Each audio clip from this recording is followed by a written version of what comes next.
Has someone ever tried to make you feel guilty for choosing yourself? The cameras were already aimed at the stage, the lights blindingly bright, the murmurs of the audience dying down as the music faded, and I remember standing behind the curtain with my palms sweating against the thin note cards I didn't even need. I had rehearsed this speech in my head for weeks, going over every word, every pause, every laugh line, imagining my parents and my sister in the front row,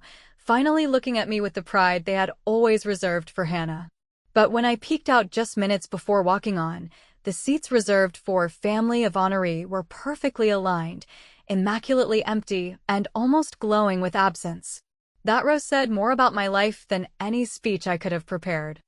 I had asked them repeatedly, almost begged, to be there for me. I told Mom that this was not just a ceremony, not just another event I had signed up for to make myself feel accomplished. This was my moment, the result of every sleepless night, every holiday shift at the hospital, every student loan bill that nearly buried me. I wanted them to share it, to witness something I had clawed my way toward without shortcuts, without handouts, without the kind of quiet favoritism Hannah had been drowning in since high school. But Mom's response, half distracted while she scrolled on her phone, was that traveling across town in December traffic was exhausting, that maybe I should stream it for them instead. Hannah chimed in from the background, laughing, saying she had a spa appointment she couldn't cancel, as though my entire career milestone was competing with a facial. Dad said nothing at all, just glanced toward the television and muttered something about maybe catching a rerun later. So I walked out that evening with my smile stapled in place and my back straighter than it had ever been, trying to silence the pounding in my chest. I told myself that their absence didn't matter, that the people who were here, my colleagues, my mentor, the friends who had cheered me on when I almost collapsed under the weight of all this, were the ones who deserved to see me shine. But still, when the host announced my name and I felt the stage floor vibrate with applause, my eyes went instinctively to that front row, expecting maybe a last-minute miracle, maybe a silhouette slipping into place at the final second. Instead, I was greeted by the sharp sting of reality, row after row of strangers clapping for me while the people who should have mattered most had chosen not to even show up. I had always been the shadow daughter, the one who handled her own problems, the one who never needed as much, the one who got polite applause for small wins while Hannah got champagne for breathing. Hannah was the prom queen who had been crowned twice, the bride with a wedding featured in a local magazine, the world traveler after her semester abroad, even though she spent most of it posting photos by a pool. And every time, Mom and Dad lit up like fireworks, their voices echoing with pride when they introduced her to neighbors and coworkers. When it came to me, their tone shifted, quieter, like they didn't want to bore anyone with my dull little victories. But this wasn't a dull victory. This was broadcast live, an event that strangers across the country were tuning into, and the irony cut so deep that I had to bite the inside of my cheek not to laugh bitterly. My big day had arrived, and the people who had constantly complained that I was too sensitive, that I should just stop expecting things from them, had once again proven their point. Expecting anything from them was useless. As I gripped the microphone and stepped into the spotlight, I forced my breathing to steady. The note cards in my hand were suddenly irrelevant, because all I could hear was my mother's voice dismissing me, all I could see was Hannah's smirk, all I could feel was the weight of years where my achievements had been minimized into nothing. I looked straight into the lens of the camera, my reflection blinding back at me, and I felt the entire world shrink into that one line I had been holding in my chest like a secret weapon. If you couldn't be proud then, don't try now. The words came out calm, almost too calm, slicing through the silence of the room with surgical precision. For a second, nobody moved, nobody clapped, nobody even breathed. The host froze with a smile that didn't quite know whether to stay or collapse. The cameraman jerked slightly as though adjusting the angle would soften the blow, and somewhere in the sea of faces, a few people gasped softly, like they had witnessed something they weren't supposed to hear. I smiled, not the practice smile I had been rehearsing, but something sharper, something real, and I carried on with my speech, thanking the people who had stood by me, the mentors who had guided me, the colleagues who had believed in me when my own family could not. My voice didn't crack, my hands didn't tremble, and yet every word was laced with a fire that had been smoldering for years. When I walked off stage, the applause eventually returned, louder, desperate to patch over the awkwardness of what I had just done. But the image of that empty row burned in my mind, more powerful than the ovation of strangers, more honest than the hollow congratulations that were sure to come later from relatives who had watched it on TV. I didn't know then exactly what would follow, what chaos, what tears, what phone calls, but as I stepped into the shadows behind the curtain, my phone buzzed in my clutch with the first of many notifications. And I knew, with the kind of certainty that only comes after a lifetime of waiting, that this was just the beginning.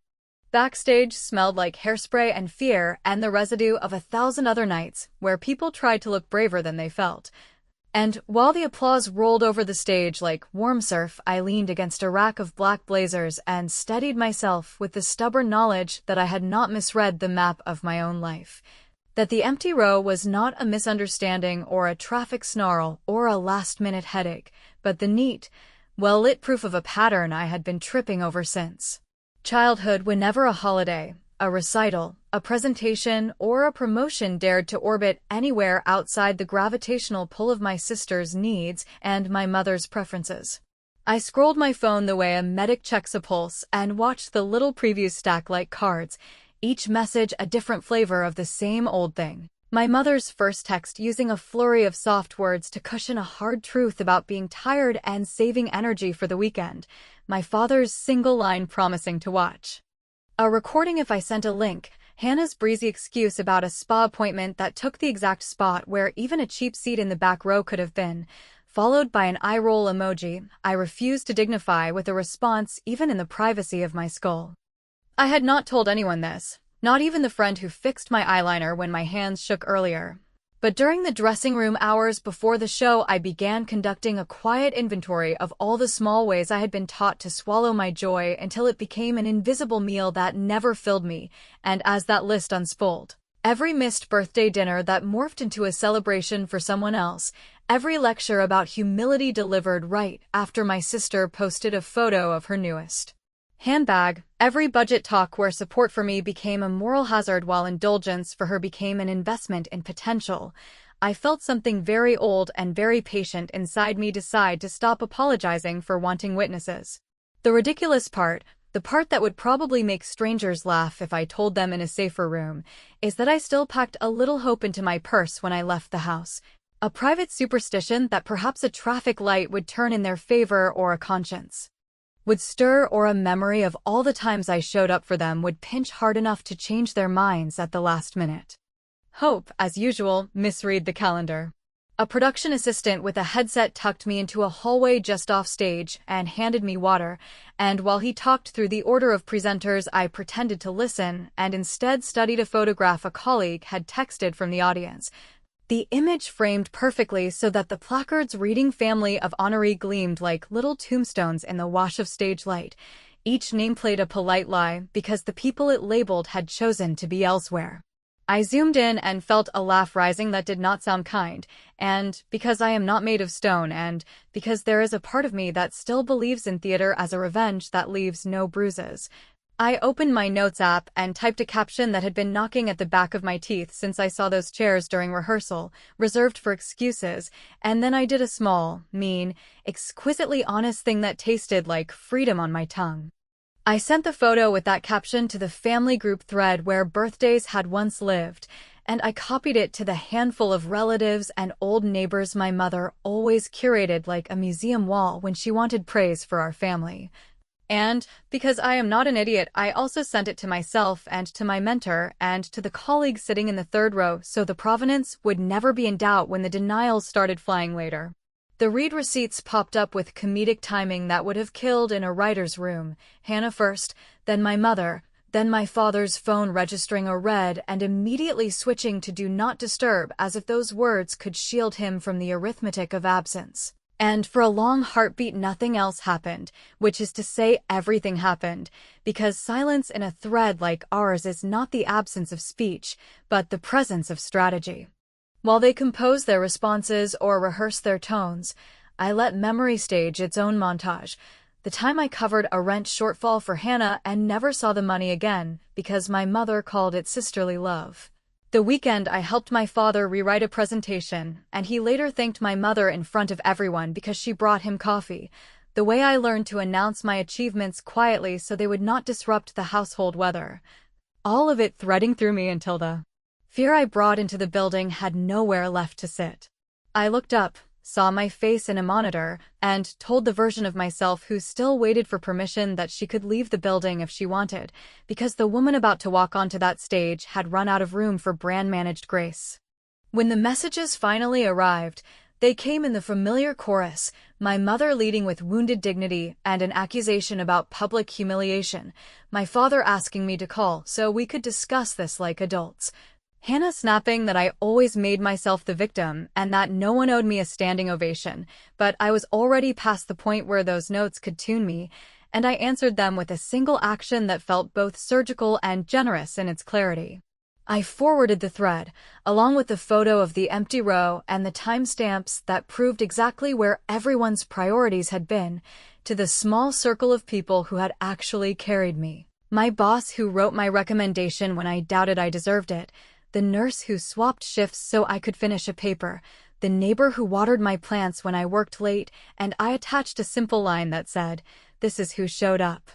The revenge was not loud, not cruel, not even particularly risky, but it redrew the map in a way even my family could not pretend to misread, and as I hit send I felt the floor steady under me like a dock catching a boat. My phone buzzed again with a new number I recognized as my father's office line even though he never called from there, and while it rang and rang and rang, the stage manager touched my elbow and told me the camera's red light was live again.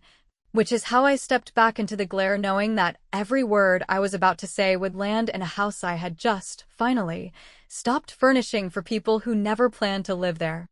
The ride home felt like a slow drift through a city that had suddenly learned my name, screens in restaurant windows replaying the clip where I looked into the lens with a steadiness I did not know I owned while mall speakers leaked the show's theme music like distant weather. And although the driver kept glancing at me in the rearview with the kind of tentative curiosity reserved for people who might cry or tip generously or both, I sat very still with my phone face down on my lap because the little tremors of vibration had become a metronome for every old story I was done dancing to. By the time I reached my building, the doorman had already heard from someone's cousin that I was the one with the line, and he handed me a package I did not remember expecting, a tidy box wrapped in a ribbon the exact color of good intentions. While he said something kind about courage, and I nodded, because if I opened my mouth right then I might empty an ocean on the lobby floor. Upstairs, the silence of my apartment met the noise in my phone like two strangers trying to share an elevator. Voicemails layering over texts until the preview bar was a parade of exclamation points and the occasional "please just call me" like a paper towel tossed at a flood, and I knew if I started anywhere I would lose the shape of the thing I had finally carved. So instead, I made tea the way a sane person reminds herself that time still moves in one direction, and I sat at the kitchen table, where I had balanced budgets and begged for extensions and learned to be my own emergency contact, and only then did I turn the phone face up and let the first voicemail play. My mother's voice arrived with the soft, brittle composure she saves for church hallways and bridal boutiques, an opening line about being blindsided that slid with astonishing speed into a dissertation on how public humiliation harms families, followed by a sigh so theatrical I checked the timestamp to confirm she had delivered it in a single take, and she ended with the assertion that I owed them a private apology for making our private business public, as though the choice to leave a row empty on a night broadcast into living rooms did not already qualify as a press release.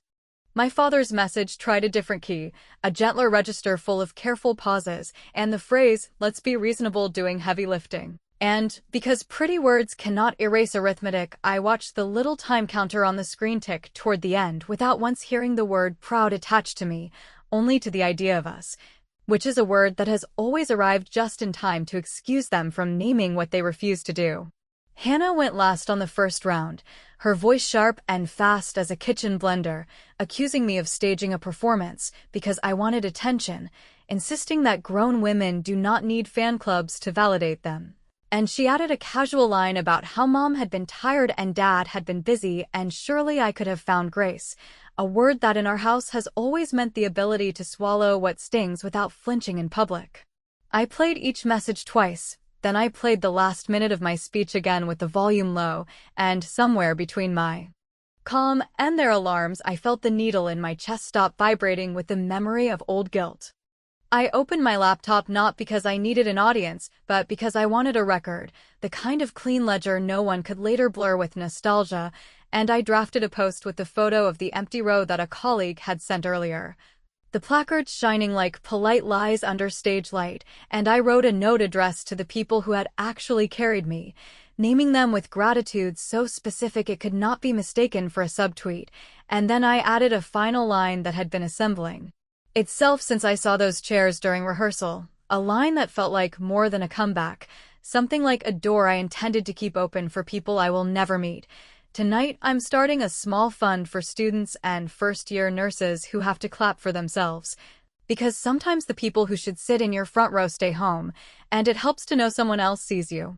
I created the page in under an hour, gave it the temporary name reserved for excuses because I am allowed one petty flourish in a lifetime, seeded it with what I had been saving for a family vacation that never quite materialized, and pinned the link to the top of my profile with a sentence that did not mention my mother or my sister or my father, because the point was not to scorch earth, but to plant something in it. As a mercy to my nervous system, I set my phone to send a single automatic text to any number flagged as family, a message that thanked them for reaching out and invited them, should they want to talk, to schedule through a link that would hold 30 minutes on a future afternoon, and at the bottom I added a note that said, in the tone of a professional I had worked very hard to become,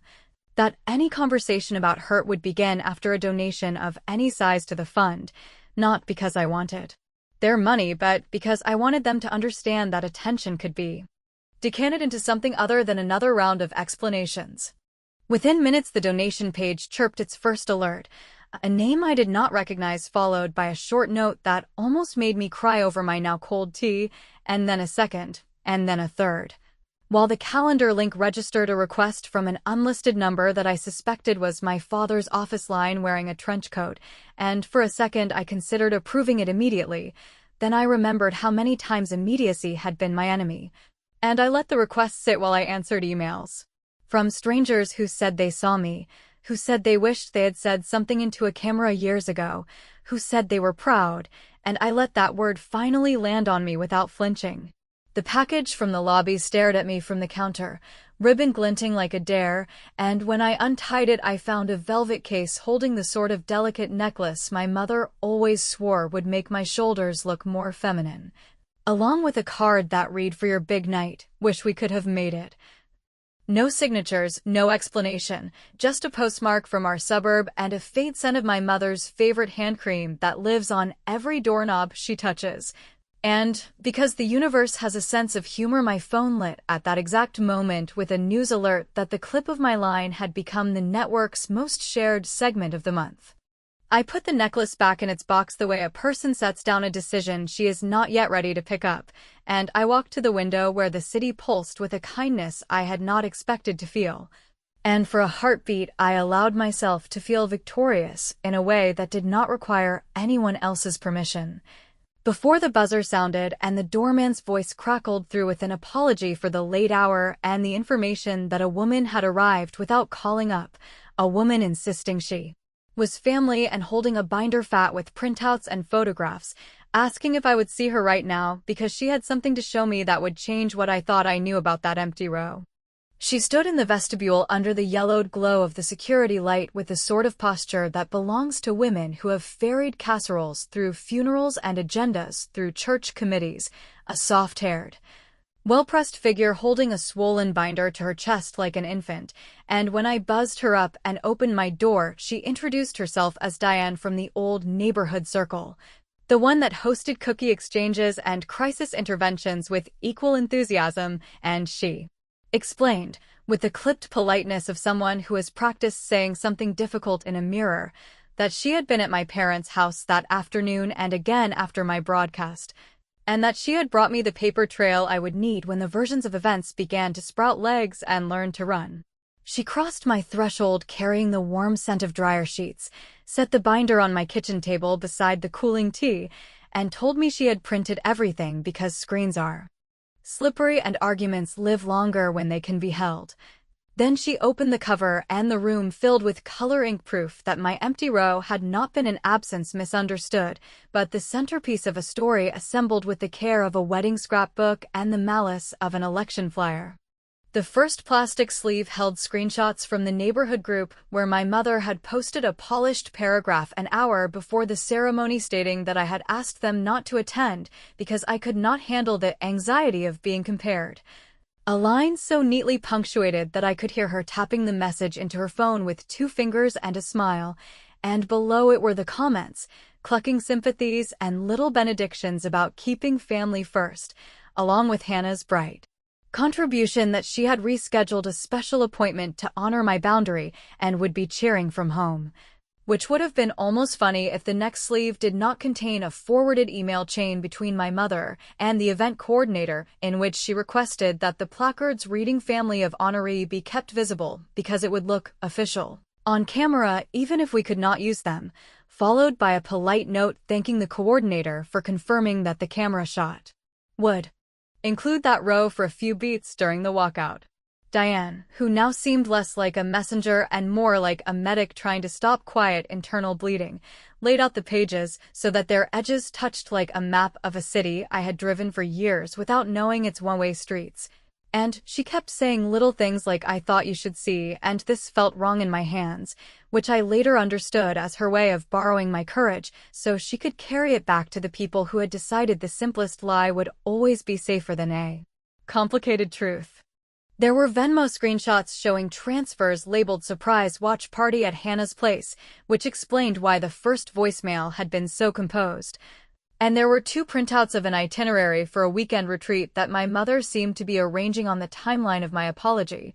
An event with words like restoration and healing and a note about an expert speaker from a nearby church who specialized in family conflict narratives, and I might have laughed if the binder did not also contain a copy of a message my father had started and never sent, a draft that Diane said had been caught by the family computer's shared cloud, because apparently even digital ghosts have housekeeping schedules. The draft was written in the voice I barely recognized from childhood car rides when it was just the 2 of us, and he would explain the shapes of constellations while the radio hummed low. And in this draft he asked me for a meeting that would not include my mother and not include Hannah. A meeting where he would bring a manila envelope that had to do with tuition promises and a certain savings account that bore my name only on old forms, and he ended with a sentence that stopped me like a hand on the sternum. "I am late to your life, and I am trying to find the right door." The dizziness that followed had nothing to do with standing up too fast, and everything to do with the sudden recognition that my big day had not merely revealed a passive failure to show up, but an active campaign to narrate my absence for me. And that maybe someone in that house had finally realized a tide cannot stop obeying the moon because someone asked nicely. I thanked Diane in a voice that kept sliding lower, promised to keep her name out of anything public because I could see in her careful hair the outlines of a life that did not want to be dragged through a timeline. And when she reached for my hand, she squeezed it with a steady pressure like she was testing an anchor and found it good. Then she left me there with her binder and my tea and the necklace in its little velvet coffin and an evening that suddenly felt like a courtroom where the bailiff had just sworn me in. I do not own a sword and would not know where to put one in a 1-bedroom, but I do know how to thread a needle through a hem so tight it looks untouched, and that is what I did next, drawing a simple, precise line through the chaos that did not need adjectives to persuade anyone. I built a page on the fun site titled Only Timeline, a lawful little hallway of dates and receipts and verbatim quotes where I pasted the email to the coordinator, Hannah's watch party transfer, the neighborhood post, and a few of my own unanswered texts asking if they needed parking instructions, and I left out the draft from my father because some doors should not be kicked open by applause. And at the bottom I placed a short statement that I would be happy to answer questions from any outlet on the condition that a link to the fund appear in the first paragraph and that no speculation about mental health, mine or anyone's, would be entertained. Not because I was afraid of that conversation, but because some words get used like fog machines for garnish, and because petty can be a scalpel when handled with sterile gloves, I scheduled a small, targeted ad to run to the neighborhood group's zip code and my mother's preferred radius of influence, an understated graphic that read how to fill an empty row. Show up, sit down, stay, with a link to scholarships for first-year nurses who clap alone, and when the confirmation screen asked if I wanted to boost the campaign, I clicked yes with the kind of tenderness a person reserves for watering a plant that learned to live without rain. As the ad queued and the timeline page propagated, my inbox flashed with a new message from the same unknown sender who had been hovering at the edge of my night, subject line unchanged. A single sentence in the preview bar promising that not everyone had stayed home by choice, and beneath it, as if the universe had finally decided to synchronize the drums, the calendar link pinged with an accepted slot from my father's office email for a late afternoon 2 days from now, an appointment title that read only bring the envelope. The days that followed settled over me like the heavy curtain in a theater after a performance, the applause long gone, the stage still glowing with the residue of light, and I found myself in the strange position of watching my own life unfold in news blurbs, forwarded articles, and whispered commentary from people who had never sat across from me at a dinner table yet suddenly felt qualified to announce what kind of daughter I was. The clip had become its own living thing, clipped and edited into endless variations, sometimes stripped of context, sometimes pinned with hashtags that reduced my years of silence into a slogan that looked good on a mug. And though the attention carried its own strange electricity, it also reminded me that the world feeds on spectacle without ever tasting the marrow that makes it. I woke each morning to an inbox divided between strangers sending me stories of their own empty rows and relatives writing careful, scripted demands that I retract what I said. Or at least temper it, as though dignity could be bargained down like a used sofa. On the second day, my father kept his appointment. He arrived at my apartment in the late afternoon, wearing the same brown coat he had owned since I was a teenager, its collar softened by decades of winters, and he carried the manila envelope in one hand as if it contained both salvation and guilt. His eyes flicked over my bookshelf, the framed certificates, the plant in the corner that refused to die no matter how much I forgot it, and he spoke in a low tone. The voice of a man who had spent his life lowering the volume of his wants so they would not disturb anyone else. He laid the envelope on the table and pushed it toward me without explanation, and inside I found documents that explained more than years of his silence ever had. Statements of a college fund that had once been mine but had been quietly redirected to cover Hannah's tuition abroad, records of accounts in my name that had been emptied under the justification of family needs, even a letter from a bank confirming that. My father had asked about reinstating my ownership, but had never filed the final paperwork. He said only that he was sorry, that he had been weak, that he had told himself it was temporary until my mother decided otherwise. And then he asked if I could find a way to forgive a man who had loved his daughters unevenly because he loved peace more than fairness. I did not answer him immediately. Instead, I studied his hands, lined and cracked from years of office paper and yard work, hands that had always looked steady but had apparently been trembling for decades under choices he never stopped making. He waited for my verdict as though I were a judge and he a defendant, but the truth was I had no verdict to give, only the recognition that his confession did not erase what had been taken, and that my life had been built on gaps I had been told were my own fault when they were in fact carefully constructed detours. I told him that I could accept his honesty, but that acceptance was not forgiveness, that I could acknowledge his attempt at repair, but that acknowledgement was not reunion, and that if he wanted to be present in whatever life I built from here, it would have to be without expectation, without script, without the guarantee of my silence protecting anyone else's comfort. He nodded, perhaps relieved that I had not slammed the door, and when he left, the envelope remained on my table like a stranger who had moved in without permission. The following morning brought the second wave of my mother's campaign. She had taken to the internet with posts that blended religion with martyrdom, paragraphs where she painted herself as a misunderstood parent whose sacrifices had been twisted into weapons, and she attached photographs of Hannah as a child. As though my sister's innocence decades ago could stand as a shield against my words now. Messages poured in from family acquaintances urging me to reconcile, warning me that bitterness would poison me, suggesting that healing meant silence, and I realized with startling clarity that they were not speaking to me at all but to their own fears, because my refusal to swallow the script threatened the safety of their own fragile peace. I responded not with more words, but with action. The fund I had created grew in days faster than I had expected, donations climbing from strangers who wrote notes that became more personal than anything my own family had sent me, and I matched their generosity with hours spent reviewing applications,